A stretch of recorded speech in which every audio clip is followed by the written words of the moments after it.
যদি কেউ এআই দিয়ে ছবি আঁকে, এআইটা কি?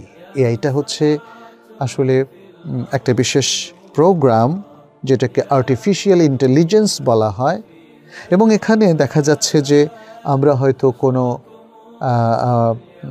অর্ডার এখানে করি কম্পিউটারের মাধ্যমে বা সফটওয়্যারের মাধ্যমে, একটা অর্ডার করি, বলি যে draw a picture of a human being, একজন মানুষের ছবি এঁকে দাও, অথবা একজন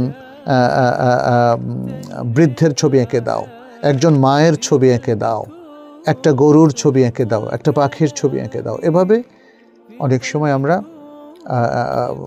কম্পিউটারে হয়তো কার্সার দিয়ে, মাউস দিয়ে আমরা অর্ডারটা দিই, অথবা এখন টাচ দিয়েও আমরা সেটা করতে পারি, এখন মুখ দিয়েও করা যায়।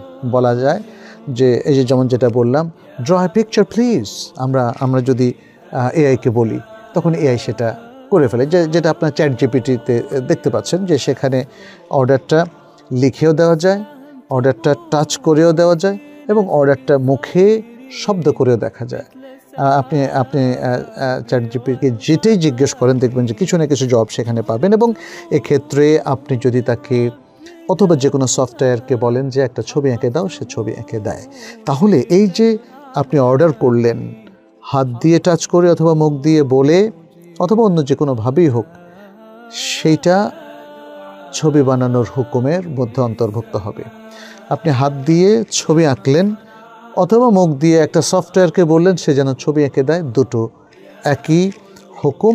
অতএব আপনার এই অর্ডারটা মুখেই হোক আর হাতেই হোক আবার টাচেই হোক, সেটি আপনার হাত দিয়ে আঁকার হুকুমের অন্তর্ভুক্ত হবে বলে এটা উলামায়ে কেরাম উল্লেখ করেছেন। অতএব এখানেও একই বিধান প্রযোজ্য হবে যে এআই দিয়ে যদি কেউ ছবি আঁকেন তাহলে সেটা নিষিদ্ধ হবে, যদি সেটা পূর্ণাঙ্গ প্রাণীর ছবি হয়। আর যদি সেটা অপূর্ণাঙ্গ ছবি হয়, এমনভাবে যে তার এই ছবিতে ওই অঙ্গ ছাড়া তার বেঁচে থাকার কথা না, যদি প্রকৃত প্রাণী হতো, তাহলে সেটা নিষিদ্ধ হবে না।